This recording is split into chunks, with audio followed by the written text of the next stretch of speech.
Então tá, professor, eu gostaria que você se apresentasse primeiro, falasse quem é você e sua formação acadêmica.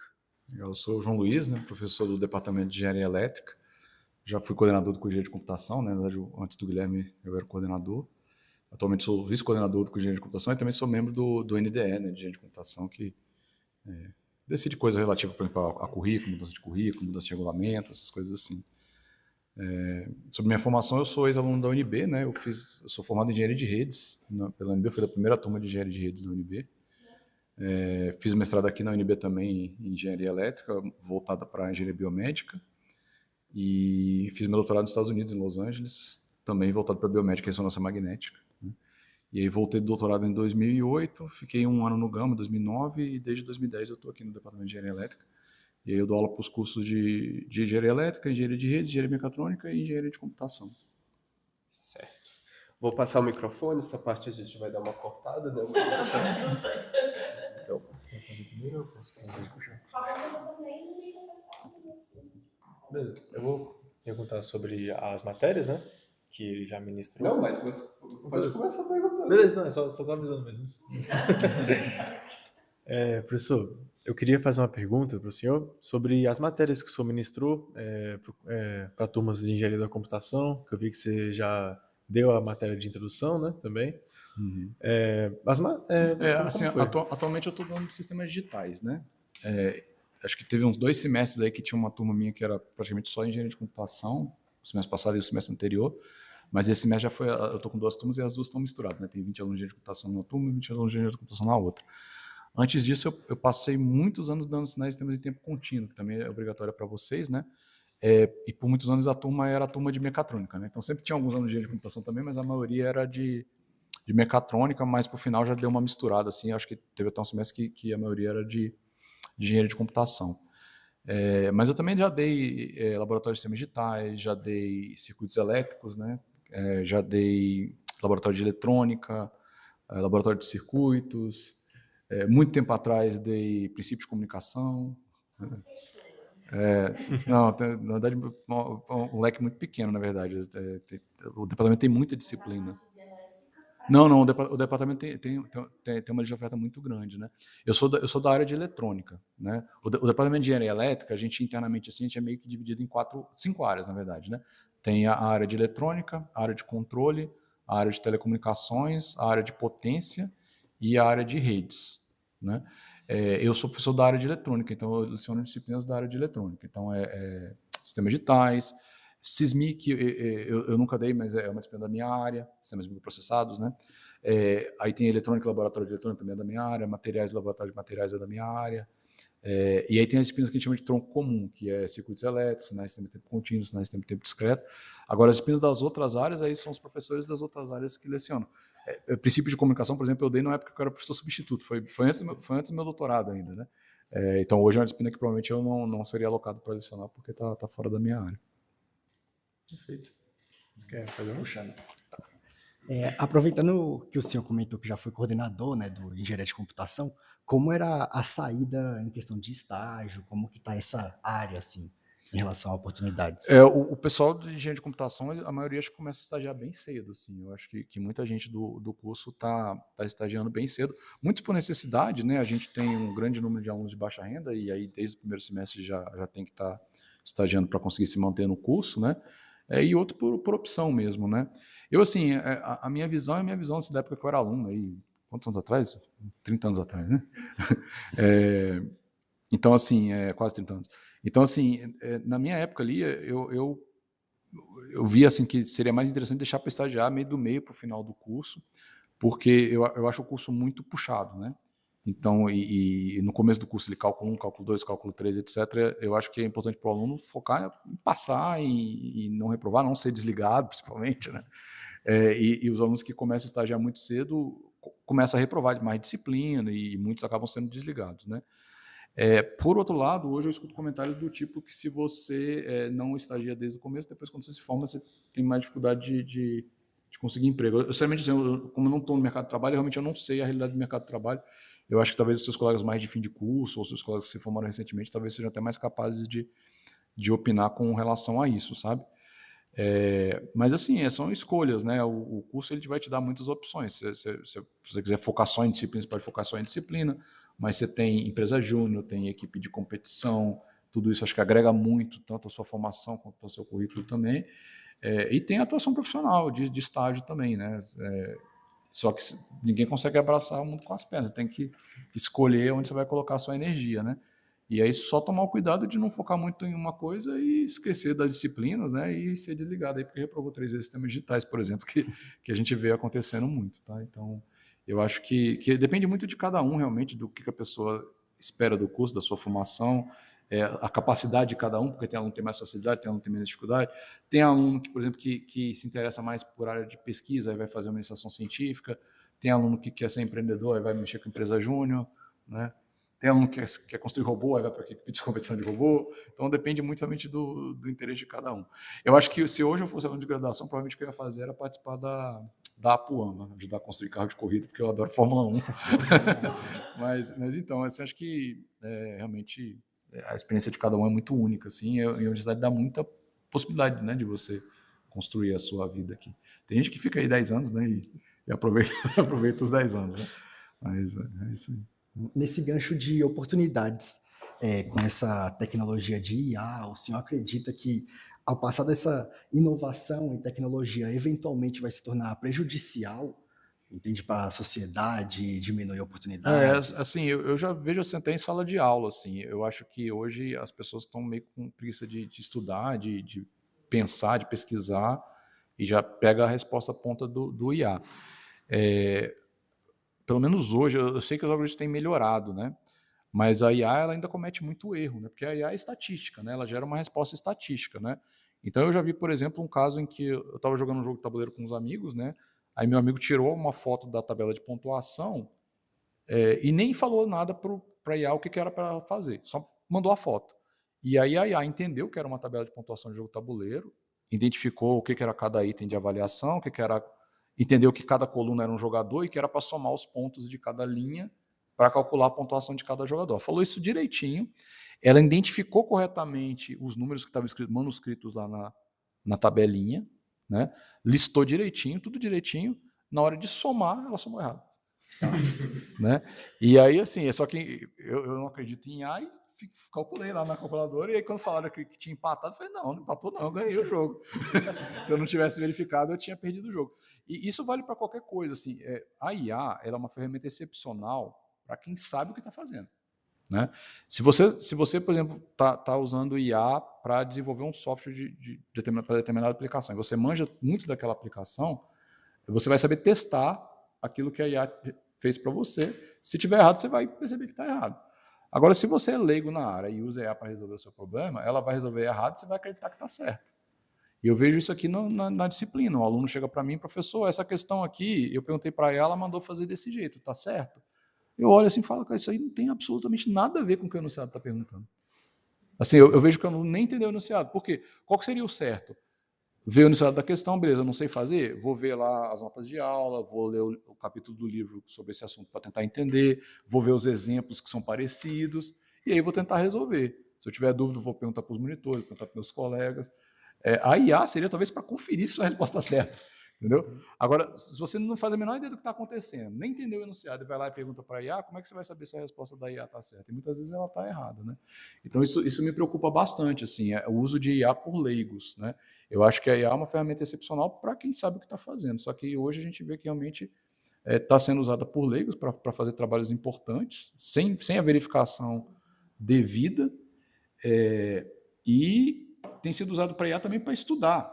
E aí é pior, porque o cara vai ter uma formação totalmente baseada em soluções de IA, que ele não sabe resolver os problemas sozinho, às vezes ele nem entendeu o problema, e vai se formar, vai ser um profissional que vai tentar resolver coisa por IA e vai ficar tudo errado. Então, assim, eu não sou muito otimista com relação a isso, não. Mas é coisa de idoso, né? Idoso sempre pensa assim, na minha época era melhor, né?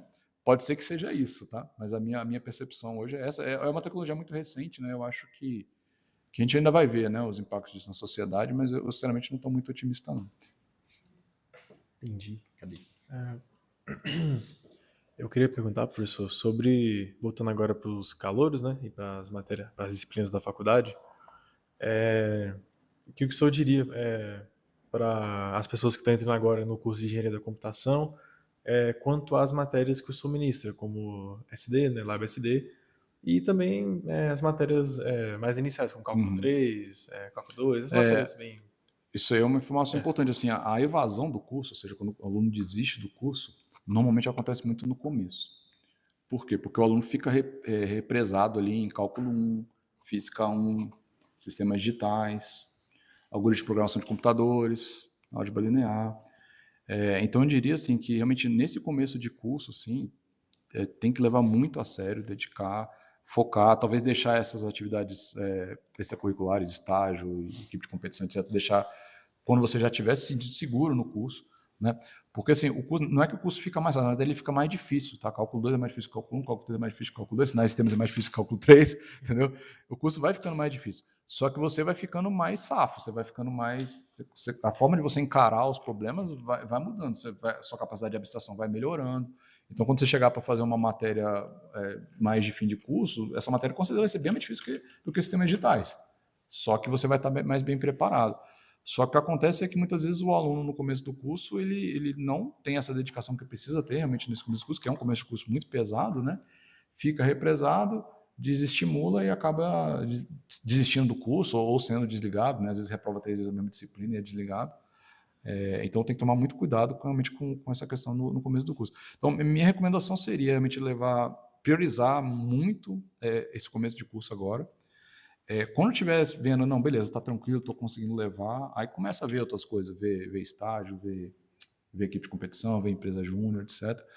Eu entendo que essa não é uma opção para todos, eu sei que tem aluno que tem que estagiar desde o começo, né? E aí, nesse caso, minha recomendação realmente é ir mais devagar. Em vez de pegar 6 disciplinas, pega 3, pega 4, vai fazendo menos disciplina por semestre, mas sempre priorizando tentar passar em tudo, entendeu? Para não ser desligado, para não desanimar e desistir do curso. Perfeito. Vou levantar aí e deixar contigo. Oi, professor, fiquei curiosa. Você comentou, né, que, por exemplo, hoje em dia você entraria aí no projeto de construção de carros, né, aqui na UNB. O que te levou a escolher aí engenharia de redes lá na época e seguir por esses caminhos, né, vamos assim dizer? Quando eu escolhi o curso, né, na verdade aqui no departamento só tinha o curso de engenharia elétrica, né. Meu pai era professor de física aqui na UNB, minha mãe era professora da computação. Eu gostava muito de física na escola, mas eu sabia que eu não queria ser professor. Então, eu falei, não vou fazer física porque eu vou acabar virando professor. Então, eu escolhi engenharia. E na parte de física ali, eu gostava muito da física mecânica, né? Aquela parte de eletricidade ali, de circuito elétrico e magnetismo, eu até era bom, mas eu não gostava tanto, então eu não cheguei a cogitar fazer engenharia elétrica. Até porque eu achava que engenharia elétrica era mexer com instalação elétrica, não fazia a menor ideia do que era o curso de elétrica, é um curso muito mais amplo. Na verdade, quase tudo que vocês fazem de computação, o pessoal de elétrica faz e vice-versa também. E aí, nessa época aí, eu estava surgindo aí a engenharia mecatrônica, né? Então eu tinha muita vontade eu pensei em fazer engenharia mecatrônica, só que na UNB não tinha ainda. E nessa época foi quando começou a popularizar a internet no Brasil, né? Eu já tinha internet em casa e tal, gostava muito de mexer com a internet. E aí abriu o curso de redes, foi a primeira turma do curso de redes.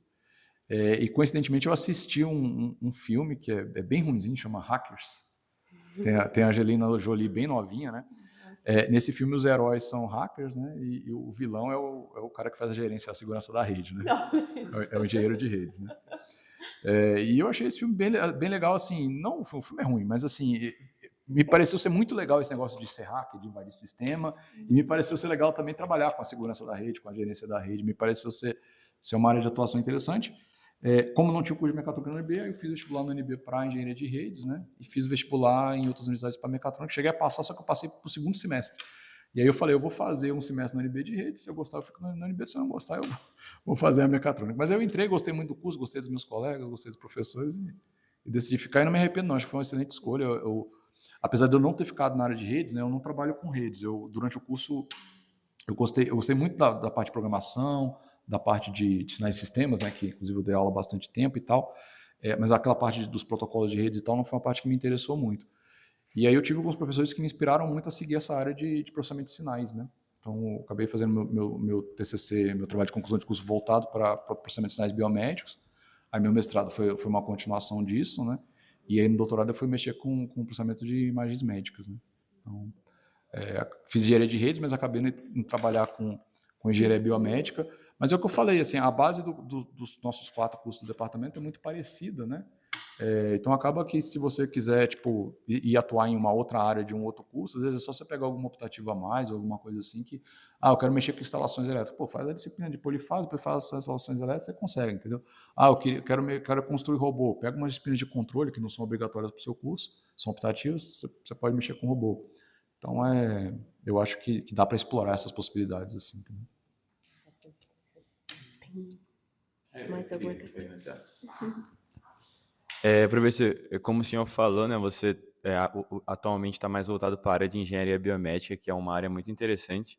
E daí eu queria saber se o senhor tem algum conselho ou alguma dica para algum aluno que queira, né, seguir, estudar temas relacionados a essa área e tudo mais. Sim, assim, tem o I3E, né? Se for apresentado o I3E lá na disciplina, imagino, tipo ou vão ser ainda, tipo, o I3E é a maior sociedade científica do mundo, de qualquer área, é o I3E, que é de engenharia eletrônica, elétrica e computação. Exatamente. Computação, na verdade, não está na sigla, mas está dentro lá também. E aí, dentro do I3E tem os capítulos, tem as sociedades, na verdade, e aí aqui na UNB nós temos o ramo estudantil do I3E. É um conjunto de estudantes que são financiados pelo I3E para desenvolver atividades em parceria com o I3E. Né? Então, eles conseguem, por exemplo, trazer palestrantes até do exterior para fazer palestra aqui, organizam eventos, visitas técnicas, etc. E aí eles têm os capítulos estudantis, né? E aí um deles, por exemplo, é o de engenharia biomédica. Né? Então, eles organizam palestras, né? Eles desenvolvem cursos, até alguns projetinhos de pesquisa mesmo na área de biomédica. Então, acho que para quem tem interesse, uma possibilidade é essa. E a outra, como é um assunto que não é muito visto em disciplina, né? Eu até já dei umas 2 vezes uma disciplina de imagens médicas, mas faz muito tempo que eu não dou. A gente não tem tido muita oferta de disciplina de biomédica aqui no Darcy Ribeiro.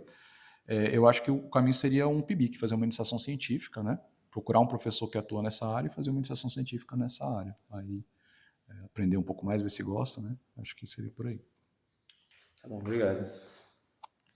E, professor, já aproveitando essa linha que você está falando, tem alguns alunos que entraram agora no primeiro semestre e não conhecem muito bem como funciona para ir atrás de um PIBIC, ir atrás do I3E, por exemplo, né? Essas iniciativas que já existem na universidade faz tempo.